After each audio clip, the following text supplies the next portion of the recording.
It seems as if the Bishop of Rochester has spoken again, and he's outraged many people in doing so. This time he chooses to talk about Scripture and what it tells us, its plain meaning, and that it informs us that it is sinful to live a homosexual life.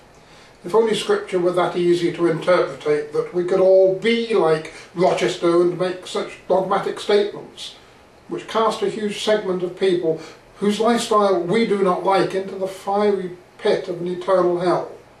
The Bishop informed us all in his article in last week's Sunday Telegraph that if we do not agree with his interpretation of Scripture, then we are not normative,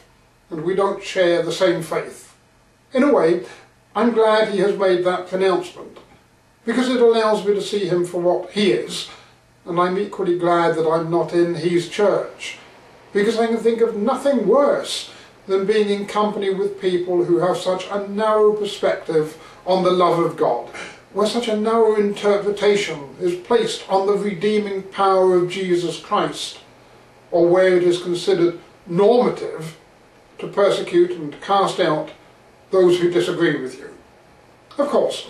I can't comment about another church or its internal policies, but one thing is sure. Those who are so certain about the plain meaning of Scripture have, over the years, proven time and again that they cannot agree, even amongst themselves, over what their plain meaning really means. And that's why there are so many fractured churches, so many splits, schisms, continuing churches and confessing churches, of which confessing Anglicans, the new faction that Dr. Nazir-ali now supports, is but the latest of many. So is the Bishop right that I'm going to hell because I do not reject homosexuality as being incompatible with Scripture? I honestly don't know, although I doubt it. In the same way that I doubt I will be going to hell for liking prawn cocktails, for having a bank loan, or for wearing a polyester cotton shirt, all of which are very clearly forbidden by Scripture in words far plainer than those the Bishop suggests prove his point. I choose not to reject the Bishop or those who think like him from my church, because I believe that they hold sincere views, and they might, just might, be right, even though I doubt they are. I choose, unlike them, to have intolerance, and to accept those within the church, and I'm prepared to work alongside them. The Bishop, however, refuses to work alongside me and those who believe, like me, that God is not in the slightest bit concerned about a person's sexuality.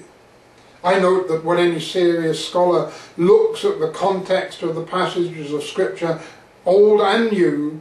that are trotted out as if to prove some point about homosexuality, that in every case the passages quoted refer to underlying issues that within the context of their language, time, place, their people, their culture, all prove to relate that nothing can be considered to be the equivalent of committed same-sex relationships today. The Bishop of Rochester may be correct. Perhaps we will all burn eternally in the fires of hell for daring to say that we disagree with them, that we believe that God has no interest in sexuality, that God created that spectrum of human sexuality that the Bishop would doubtless refer to as not normative, and that God has a higher purpose that would accept all of his children equally. No, as much as I disagree with the Bishop, I not only acknowledge that he may be right, but I also accept that he has a right to say that he believes homosexuality to be wrong. I accept his freedom to call himself a devoted follower of Christ, without me needing to cast him out of the wider church and refuse to be in communion with him.